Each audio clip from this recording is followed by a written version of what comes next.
Hello everyone, आज जो है हम थोड़ा और पढ़ेंगे जावा के बारे में। तो देखिए स्टार्ट करते हैं स्टैटिक वेरिएबल से। तो स्टैटिक वेरिएबल किन्हें कहते हैं? क्लास के अंदर स्टैटिक कीवर्ड के साथ वाला वेरिएबल स्टैटिक वेरिएबल कहलाता है। जैसे देखिए क्लास के अंदर है, अब देखिए मैंने जो है इंट y इक्वल टू 20 लिखा है। अब इसके आगे मैंने स्टैटिक कीवर्ड लगा दिया तो ये हो गया स्टैटिक वेरिएबल। ठीक है, अब देखिए हम नॉन स्टैटिक को समझते हैं। नॉन स्टैटिक वेरिएबल किसे कहते हैं? वो वेरिएबल जो क्लास के अंदर लिखे जाते हैं यदि स्टैटिक कीवर्ड नहीं है, उनके आगे स्टैटिक कीवर्ड नहीं होता। ठीक है, अब देखिए कैसे।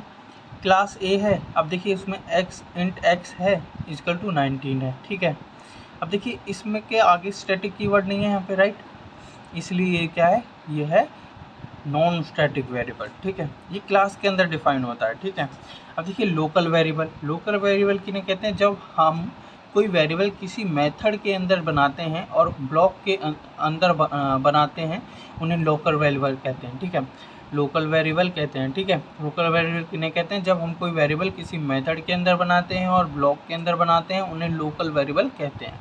अब देखिए क्लास ए है। ठीक है, अब देखिए वॉइड ऐड ये एक मेथड है। ठीक है, अब देखिए ये ब्लॉक है, ये जो ब्रैकेट वाला दिख रहा है ये ब्लॉक है।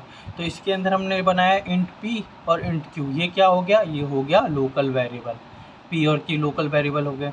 अब देखिए ये ब्लॉक है, ये ब्लॉक था, राइट। अब देखिए अब मेथड के अंदर देखिए ये जो है करली ब्रैकेट, ये जो है मेथड के अंदर वाला भाग है। तो इसके अंदर int Z equal to P plus Q है। तो ये जेड क्या हो गया? ये भी लोकल वेरिएबल हो गया। ठीक है, क्योंकि ये मेथड के अंदर है, right.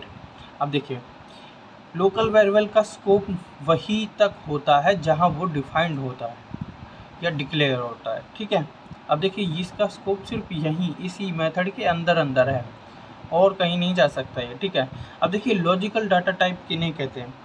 Logical data type two types के होते हैं।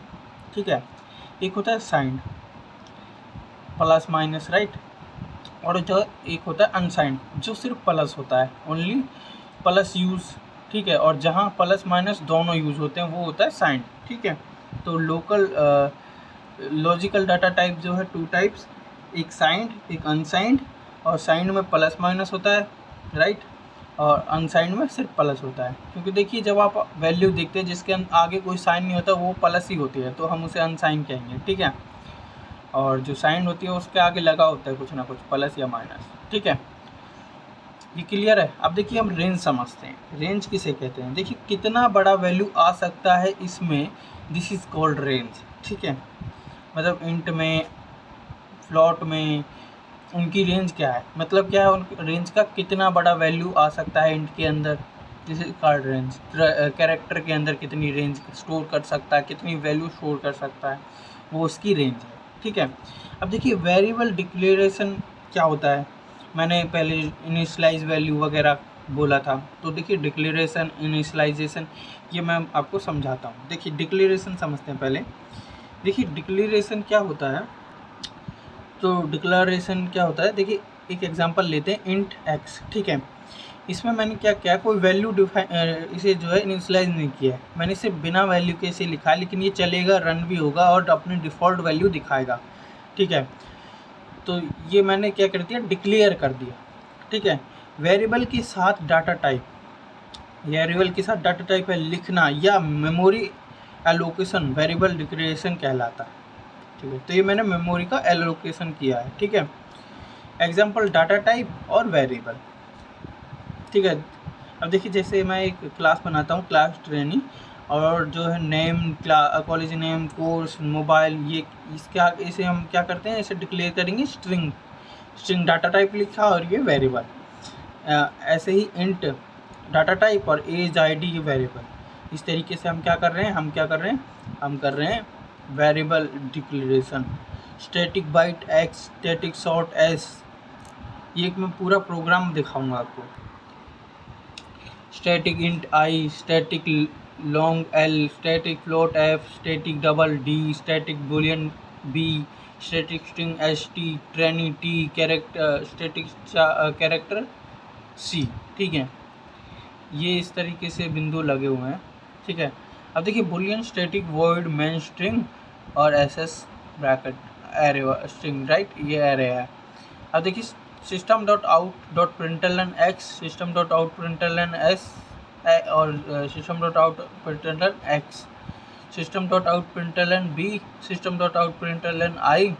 इसी प्रकार से L F D S T T और सी हम इनको जो है प्रिंट कर देंगे। तो आउटपुट क्या आएगा, इनकी डिफ़ॉल्ट वैल्यू आएगी 0, ठीक है, 0 आएगी बाइट की, शॉर्ट की आएगी 0, फॉल्स आएगी बुलियन की, राइट। ये देखिए ये जो है बुलियन फॉल्स है, ठीक है, बुलियन की आई फॉल्स, फिर 0, फिर 0, फिर 0.0, फिर 0.0, नल। अब देखिए ब्लैंक स्पेस आया, ये आया कैरेक्टर का, जो कैरेक्टर है इसका ब्लैंक स्पेस आया है, ठीक है। और बाकी जो एरे है और जो स्ट्रिंग है, मतलब जो ये देखिए ये जो क्लास है ना, ये स्ट्रिंग क्लास है और ये ट्रिनिटी क्लास है, ये दोनों नल हैं, ठीक है। तो इनकी डिफ़ॉल्ट वैल्यू नल है और कैरेक्टर की जो है वो ब्लैंक स्पेस है, ठीक है, और बाकी सब की 0 है और फ्लोट और डबल की 0.0 है, ठीक है, और बुलियन की फॉल्स है, ठीक है, बाकी सब की जो है 0 है डिफ़ॉल्ट वैल्यू। अब देखिए हम समझते हैं वेरिएबल इनिशियलाइजेशन किसे कहते हैं। अब देखिए वेरिएबल इनिशियलाइजेशन क्या होता है, देखिए एग्जांपल से समझते हैं, कोई एक्स वेरिएबल है, उसे मैंने वैल्यू इनिशियलाइज कर दी, वो क्या हो गया, वेरिएबल इनिशियलाइजेशन। अब देखिए वेरिएबल को वैल्यू दे देना वेरिएबल इनिशियलाइजेशन कहलाता है। We can do both initialization and declaration together. अब देखिए इंट एक्स है, डाटा टाइप वेरिएबल, ये क्या हो गया, ये होगा वेरिएबल डिक्लेरेशन, उसमें वैल्यू इनिशियलाइज कर दी मैंने, तो क्या हो गया, वैल्यू इनिशियलाइजेशन, वेरिएबल इनिशियलाइजेशन हो गया। तो ये दोनों बोथ एक साथ हो गए, ठीक है। देखिए लोकल वेरिएबल किन्हें कहते हैं, देखिए लोकल वेरिएबल के पास कोई डिफ़ॉल्ट वैल्यू नहीं होती है, तो उनको कंपाइल करने से पहले इनिशियलाइज करना चाहिए, ठीक है। और लोकल वेरिएबल मैंने आपको पहले ही बता दिया था, लोकल वेरिएबल जो है वो मेथड के अंदर और ब्लॉक के अंदर डिफाइन किए जाते हैं, ठीक है। और लोकल वेरिएबल उन्हें कहते हैं जो मेथड के अंदर और मेथड के ब्लॉक में जो ब्रैकेट होता है इस तरह का, इसके अंदर डिफाइन किए जाते हैं। इंट पी, ये क्या हो गया, ये हो गया लोकल वेरिएबल, ठीक है, ये जो है लोकल वेरिएबल हो गया इस प्रकार से, ठीक है। हम जो है डिफाइन करते हैं, मैं आपको एक बार दिखा भी देता हूँ। आप यहाँ पे देख सकते हैं, जब कोई वेरिएबल किसी मेथड के अंदर बनाते हैं और ब्लॉक के अंदर बनाते हैं, उन्हें लोकल वेरिएबल कहते हैं, ठीक है। और क्लास ए वॉइड ऐड ये मेथड है और इसके अंदर ये ब्लॉक है, इंट पी इंट क्यू ये लोकल वेरिएबल हो गया, और इंट जेड ये मेथड के अंदर है, तो ये लोकल वेरिएबल हो गया, पी प्लस क्यू इसके अंदर वैल्यू स्टोर हो जाएगी, ठीक है।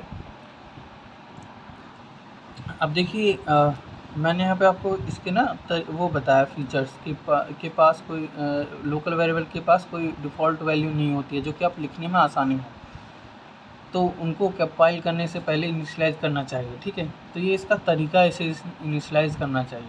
अब देखिए बाइट डाटा क्या होता है, का यूज़ तब किया जाता है, बाइट डाटा का यूज़ तब किया जाता है जब डाटा का को नेटवर्क पर ट्रैवल करना है, ठीक है, कराना होता है, तब हम बाइट डाटा का यूज़ करते हैं। अब जब इंट डाटा का टाइप का यूज़ हम कब करते हैं, अर्थमेटिक ऑपरेशन के लिए बनाया गया है, ठीक है, ये इंट डाटा टाइप, और शॉर्ट इसलिए बनाया गया है का यूज़ हम जो है 8086 माइक्रो कंट्रोलर के लिए यूज़ करते थे। खैर अब इसका बहुत कम यूज़ हो गया है।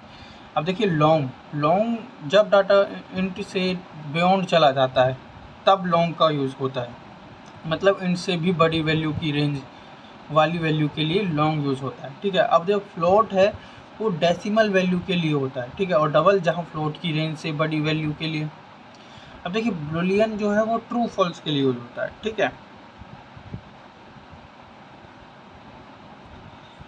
और जो है कैरेक्टर जो है सिंगल कैरेक्टर को होल्ड करना है तो कैरेक्टर यूज़ होता है, ठीक है। और स्ट्रिंग जो है कॉम्बिनेशन ऑफ कैरेक्टर होल्ड करता है, तो स्ट्रिंग यूज़ करो, ठीक है, अगर आपको कॉम्बिनेशन ऑफ कैरेक्टर स्टोर करने हैं तो,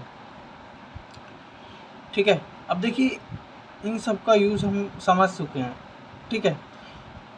तो अब ऐसी ही और वीडियो के लिए हमारे चैनल को सब्सक्राइब कीजिए, शेयर कीजिए, लाइक कीजिए। Thank you.